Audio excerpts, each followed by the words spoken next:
Assalamualaikum warahmatullahi wabarakatuh. Halo pemirsa dimanapun kalian berada, salam sejahtera untuk kita semua. Semoga kita semua dalam keadaan sehat dan tetap dalam lindungannya. Kali ini saya akan membawakan cerita inspiratif dan menarik yang sayang untuk dilewatkan. Semoga kisah ini bisa memberikan manfaat dan pelajaran untuk kita semua.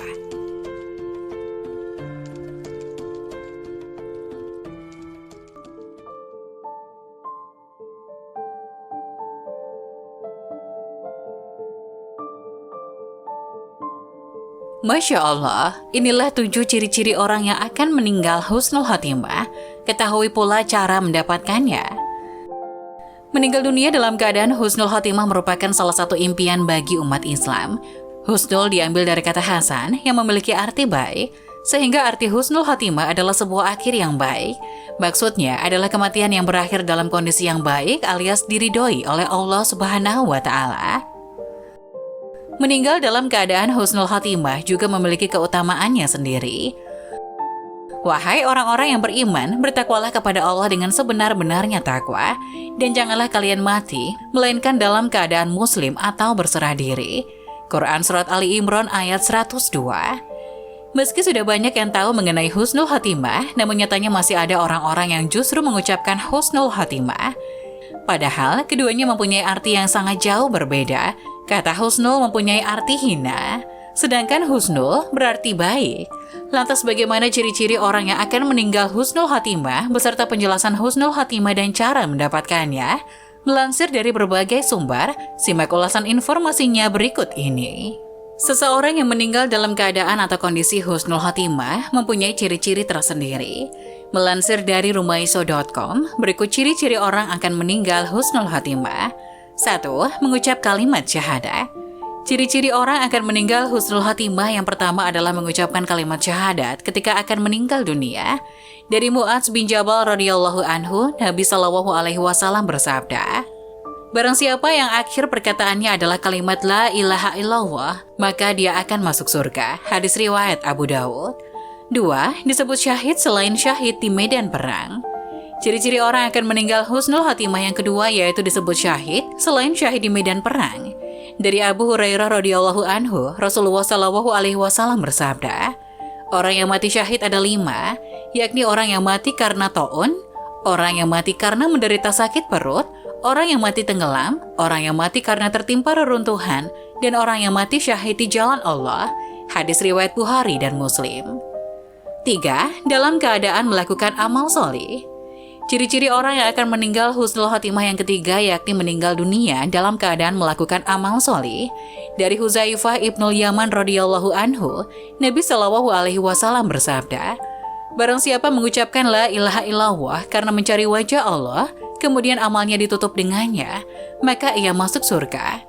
Barang siapa berpuasa karena mencari wajah Allah, kemudian amalnya diakhiri dengannya, maka ia masuk surga. Barang siapa bersedekah kemudian itu menjadi amalan terakhirnya, maka ia masuk surga." Disebutkan oleh Syekh Al-Albani dalam Ahkam Al-Janais halaman 58, beliau mengatakan bahwa sanad hadis ini sahih. 4. Ketika ribat di jalan Allah Subhanahu wa Ta'ala. Ciri-ciri orang akan meninggal husnul khotimah yang keempat adalah meninggal dunia ketika ribat di jalan Allah Subhanahu wa Ta'ala. Ribat berarti menjaga wilayah perbatasan. Dari Salman Al-Farisi radhiyallahu anhu, Rasulullah Shallallahu alaihi wasallam bersabda, "Berjaga-jaga sehari semalam lebih baik daripada puasa beserta sholat malamnya selama 1 malam." Seandainya ia meninggal, maka pahala amalnya yang telah ia perbuat akan terus mengalir. Akan diberikan rezeki baginya dan ia terjaga dari fitnah. Hadis riwayat Muslim. 5. Saat nifas atau hamil. Bagi para wanita yang meninggal saat sedang hamil bisa menjadi salah satu ciri-ciri orang akan meninggal husnul khotimah. Selain itu meninggal saat nifas juga menjadi salah satu cirinya. Dari Ubadah bin Asyamit radhiyallahu anhu bahwa Nabi Muhammad Shallallahu alaihi wasallam menyebutkan beberapa syuhada, di antaranya dari wanita yang dibunuh anaknya karena melahirkan masuk golongan syahid dan anak itu akan menariknya dengan tali pusarnya ke surga. Disebutkan oleh Syekh Al-Albani dalam Ahkam Al-Janais halaman 53, beliau menyatakan bahwa sanad hadis ini sahih. 6. Meninggal dunia dengan kening berkeringat. Selanjutnya, ciri-ciri orang meninggal dunia yang akan husnul khotimah adalah meninggal dunia dengan kening berkeringat. Dari Buraidah bin Al-Hashib radhiyallahu anhu, Rasulullah bersabda, kematian seorang mukmin dengan keringat di kening. Hadis riwayat Tirmizi, Ibnu Majah, An-Nasa'i dan Ahmad. 7. Karena begal. Ciri-ciri orang akan meninggal husnul khotimah adalah karena dibegal atau hartanya ingin dirampas oleh orang lain. Dari Abu Hurairah radhiyallahu anhu, ia berkata bahwa ada seseorang yang menghadap Rasulullah. Ia berkata, "Wahai Rasulullah, bagaimana pendapatmu jika ada seseorang yang mendatangiku dan ingin merampas hartaku?" Beliau bersabda, "Jangan kau beri kepadanya." Ia bertanya lagi, "Bagaimana pendapatmu jika ia ingin membunuhku?" Beliau bersabda, "Bunuhlah dia." "Bagaimana jika ia malah membunuhku?" Ia balik bertanya, "Engkau dicatat syahid?" Jawab Nabi SAW, "Bagaimana jika aku yang membunuhnya?" Ia bertanya kembali, "Ia yang di neraka." Jawab Nabi SAW, hadis riwayat Muslim. Cara mendapatkan husnul khatimah. Allah Subhanahu wa Ta'ala sebenarnya telah memperingatkan umatnya untuk mempersiapkan diri dan memperhatikan apapun yang dikerjakan. Allah Subhanahu wa Ta'ala berfirman pada surat Al-Hasyr ayat 18, "Hai orang-orang yang beriman, bertakwalah kepada Allah dan hendaklah setiap diri memperhatikan apa yang telah diperbuatnya untuk hari esok, dan bertakwalah kepada Allah, sesungguhnya Allah Maha mengetahui apa yang kamu kerjakan." Imam Sufyan Al-Tsauri menyebutkan beberapa kiat-kiat untuk mendapatkan akhir atau meninggal dunia yang husnul khatimah. Adapun cara mendapatkan husnul khatimah seperti yang disebutkan oleh Imam Sufyan Al-Tsauri. 1. Menjaga iman dan ketakwaan kepada Allah Subhanahu wa Ta'ala secara istiqomah. 2. Berusaha memperbaiki lahir maupun batin secara sungguh-sungguh.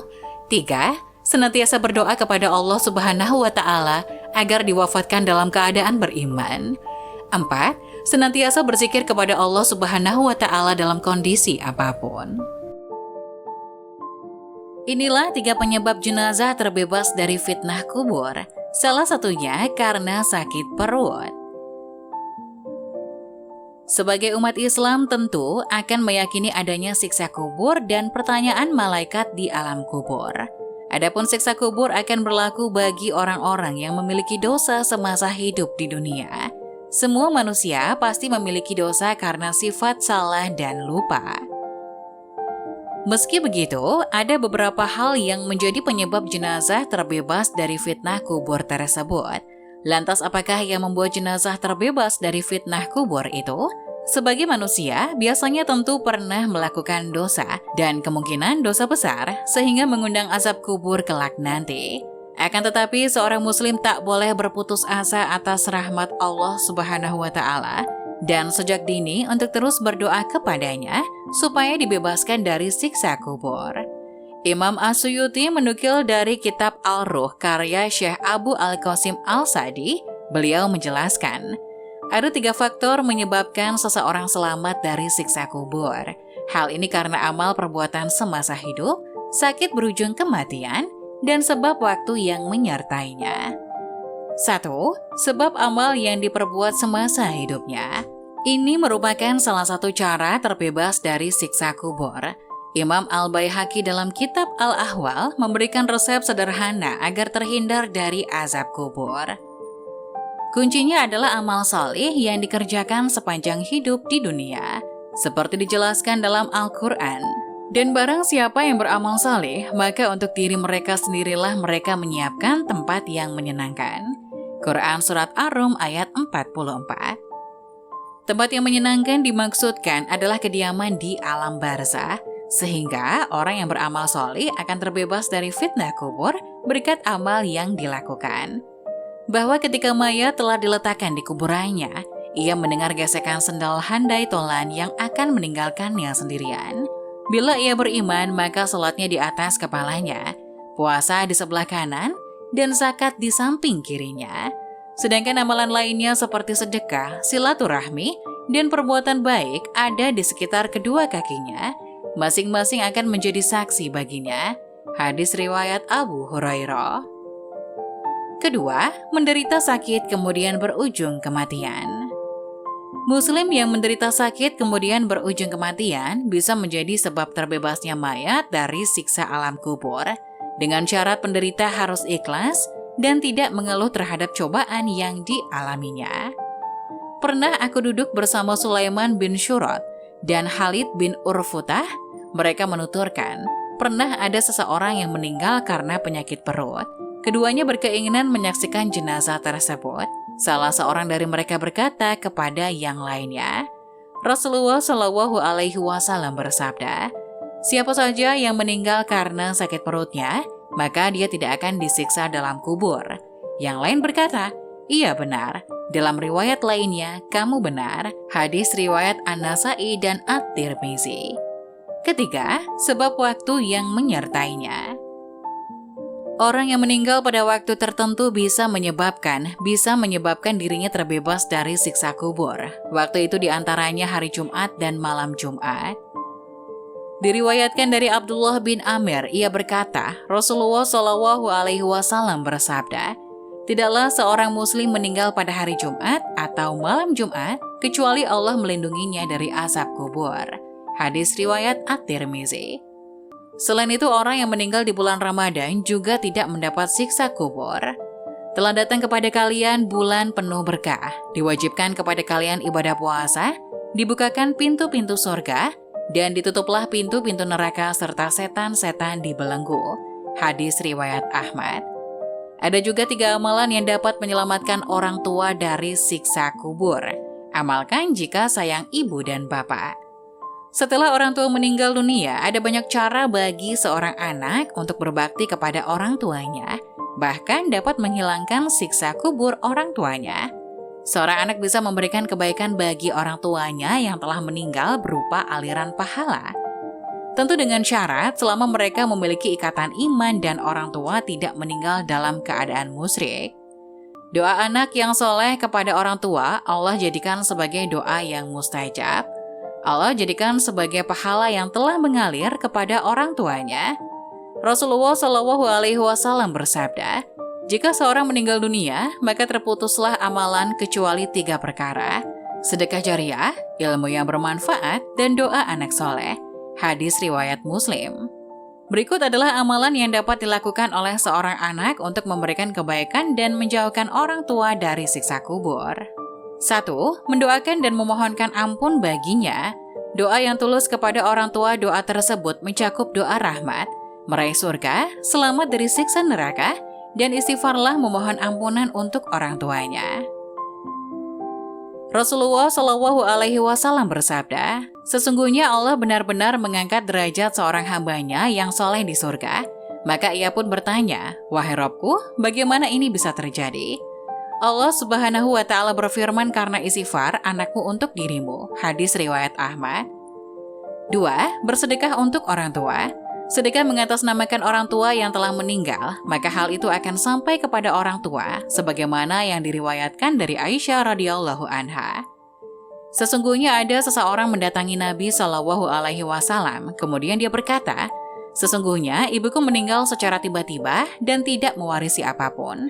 Dan aku berprasangka kalau ia berwasiat, maka ia akan bersedekah. Apakah ibuku akan mendapat pahala apabila aku bersedekah untuknya? Nabi menjawab, iya. Hadis riwayat Muslim.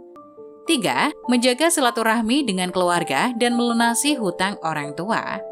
Salah satu bentuk bakti kepada orang tua yang tingkatannya sangat tinggi adalah menjaga silaturahmi dengan seluruh keluarga yang masih kerabat dekat dengan orang tua. Rasulullah Shallallahu Alaihi Wasallam bersabda, bentuk kebaktian kepada orang tua yang paling tinggi menyambung hubungan dengan orang yang dicintai ayahnya setelah ayahnya meninggal. Hadis riwayat Muslim. Setiap amalan yang dikerjakan anak yang soleh akan memberikan kebaikan bagi orang tuanya yang telah meninggal dunia. Karena anak yang soleh merupakan hasil jeripayah orang tua ketika di dunia.